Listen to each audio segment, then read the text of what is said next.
Et on se retrouve à nouveau ici sur cette scène pour la JFD à Dakar. On va passer à une séquence en anglais puisqu'on a la chance, l'opportunité d'avoir deux femmes exceptionnelles à nos côtés qui vont parler business parce qu'elles font ce business ici en Afrique et avec un mindset panafricain. We're going to turn to English, of course, since we have the great opportunity to have you both on stage here today.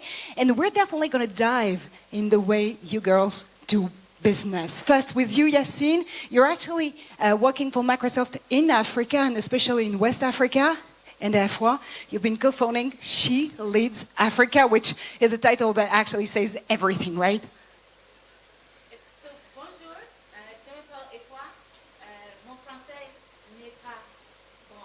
So, I have to speak in English, unfortunately. So, hello everyone, my name is Afua, co-founder of She Leads Africa. We are a media platform for young African women, providing them with business and career advice to help them find success. So first, how would you define entrepreneurship in Africa in 2019? For me, entrepreneurship is finding a problem and not waiting for government to solve it. Many times, people are saying government should do this, government should do that. But today, I think the new generation is saying we can no longer wait. We have to find a way to solve the problems ourselves. I think definitely, I would totally agree with you, Afua. I think we're now getting in a new age, right? I mean, there is a kind of revolution happening. The sector is booming. I mean, it's incredible what is happening. But yeah, there are still requirements, right? If you want every story to become a success, one of them is really the relevancy. Having the right idea, we are here in Africa, we want to create solution, offers, products, African solution for African needs. And that relevancy point is something very important. The other thing is really, I would say, tenacity. Just to relate to what you were saying, this is something essential for making our business something sustainable. And the last point I would say is the profitability. Let's think about those businesses and those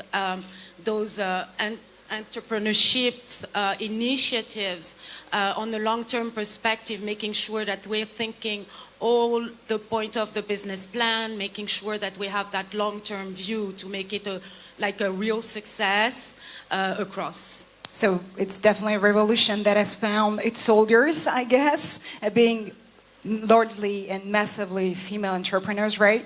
But also it's a question of perspective and mindset. Should we actually think a little more global or Pan-African at least? When we talk about the population growth and the fact that we'll have millions and millions of young Africans who need jobs, that will not be done with a bunch of small businesses, right? These young people will need companies to go and work for. So when we think about businesses growing, we need to think about how can they scale and how can they be large enough to take in the young people that are coming out of schools, the young people that need training and vocational opportunities. And so many times when we talk about women in Africa, it's typically small-sized businesses. It's small scale, small farming on the roadside. But what I'd like us to think about and support more women in doing is bigger opportunities, access to bigger markets outside of their home communities, export opportunities so that these businesses can grow, they can scale, and that everyone who's not supposed to be an entrepreneur isn't forced into it because they don't have other options. Which is also interesting in the way that small initiative can actually catch the attention of corporates, right? Such as Microsoft or L'Oreal. Exactly. And I think, look at us on the stage, right? She's coming from Nigeria, I'm from Senegal. But that's exactly the kind of interactions we're looking at for growing the business. When considering, for example, Senegal is booming in terms of, becoming the technological hub for the region. But at some point, how the small countries should open up themselves to even to just the neighbors, you know. How do we make sure we are having solution, or are we tackling some of the needs of markets, but on a regional perspective? And this is something we're definitely looking at Microsoft, as of course, in order to support such initiatives and make sure that there is interaction to make businesses bigger than just thinking them just locally.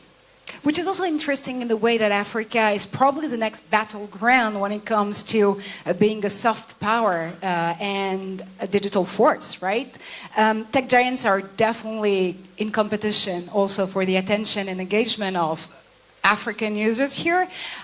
What is your added value when it comes to actually trying to foster this engagement? Yeah, well, I definitely think, Africa is now the new battlefield for the tech giants. If you look at what has happened for the last months around having all those development centers opening up, Microsoft just opened one 2 or 3 weeks ago in Kenya, which is a big investment. And there is other initiatives also that are coming down more and more. I think the value from Microsoft is really in terms of the support we're providing to the market. We have that initiative which is called Microsoft for Africa. Microsoft for Africa is purely, it's an initiative that is here only to empower the businesses and only SMBs and the startups. So we're really into supporting on the technical perspective, but as well on, you know, acquiring the soft skills that is needed in order to enable all those organizations to achieve more. And since all those corporates are trying to actually create more and more great initiatives to support, how do you reach out to those corporates at Afua when you're in your position and trying to find new partners to do business? So I believe that if you're a small entrepreneur on the ground, it can actually be quite difficult to access some of these resources and opportunities. They're still concentrated in the big cities. They're still concentrated in the major markets. So when we talk about access or being open, it's still not yet trickling down to all of the entrepreneurs at the regular level. So for us as a business is we look for those partners that want to reach a lot of people, thousands and thousands of entrepreneurs. And we also look for opportunities to share resources that don't require you to be in one place. So how can we share it online? How can we do webinars, Facebook Lives, Instagram Lives, so that more people can have access to these benefits, whether it's funding, whether it's training, whether it's networking, so that they can access these markets as well. Now, I'd like to dive into a really interesting question we actually had while preparing this panel. The question of role models. What African companies do you look up to when you're thinking about digital Africa? What is this one company that makes people dream here about being an entrepreneur? Well, being Microsoft and being Microsoft in Africa with the mission of, you know, empowering as much people as we can in achieving more, which is our mission statement, really. We are really looking at those, you know, really exceptional initiatives that being launched in each market. We have really strict criteria, I mean, to enable that support. But there are very nice stories that we can tell about. If I'm thinking of Senegal only, if you know Coin Afrique, or if you know the We Go and Sunubus initiative, those are all initiatives that were supported by Microsoft, that are still supported by Microsoft in terms of the development, you know, on the long run. So. Yeah, well, this is something we're really, we are more like, you know, really looking at those diamonds, I would say, and the companies that we can really help to grow and create that world of the future. What about you, Afua? Yes, I think overall we still have yet to see major companies that have been able to grow on a global scale, but there are some businesses that have been exceptional. So when I think about Naspers in South Africa, the interesting thing about them is they went and invested in other companies. And so that's really powerful in saying, not just let me stay in my home market, but how can I support the growth in other countries? When we talk about, Safaricom and M-Pesa, basically changing the entire system and the way people are connecting and being able to send money around. So that's very powerful. So for us, we're always looking for what are those companies that are going beyond their home markets and that are changing an entire way that people do business. Which is definitely also a question of mentoring, right? Now, if I told you girls that you are role models yourself, how would you react to that? Do you embody, the part of being a role model? Well, I honestly wouldn't call myself a role model. I think what I've been doing so far and, my experience and everything is really driven by my passion and a strong, learning mindset. So anytime I can, mentor, as you said, and coach, and then mission accomplished, right? And that's something I'm always, trying to do with a lot of young people that are around me and giving advices and everything. I think,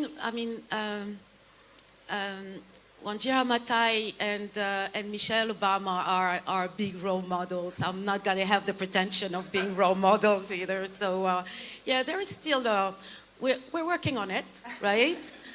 But I think the most important is really, the way we can just push on our passion and making sure that it's reflecting around us. Yeah. Afua, would you accept being a role model? For me, I want to help as many people as possible, which is why we created a platform. I think many times in our communities, we always look for the big man, and it's always a man for some reason. We always look for the big man, and he's supposed to be the one that's in charge, and he directs people, which can feel some people feeling left out. So for me, instead, is how can I create a platform in a community where a young woman can be seen as an expert, as very knowledgeable, and she can get the same respect as that big man would normally get. And so I would say, who else is out there that we can continue to uplift and showcase as an expert in their field, so that in case you can find someone that you look like, you can find someone that connects to your story.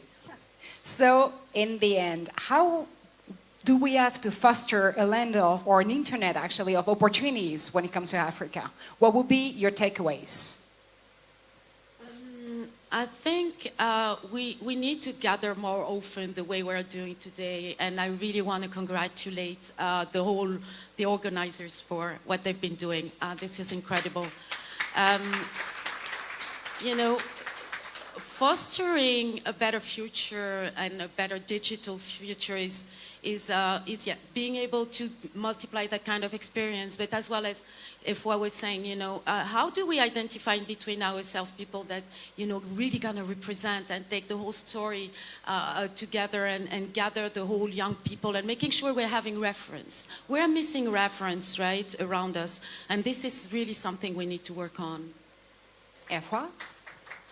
My takeaway would be, I would like to have more young entrepreneurs think bigger, think beyond just their borders and saying, yes, I'm in Dakar or I'm in Lagos, but how can I take what I'm doing to other markets? We all have value. We all have something we can bring to the table. So how can we take that into other markets to not only earn in other currencies, but also, of course, earn that respect, so that when you say you're bringing a product made in Africa, people see the value, they see that it is it's high quality. Also just encouraging more people to be able to make those connections and be able to see that we're actually more similar than we are dissimilar. And that, I think, will help us build stronger companies. It'll help us grow faster and help us have more results. They actually, big round of applause, please. But yeah, they're actually doing business. They're leading Africa, and they're empowering women to do so all across the continent. Big round of applause for Yacine and Afua, please. Thank you. Thank you.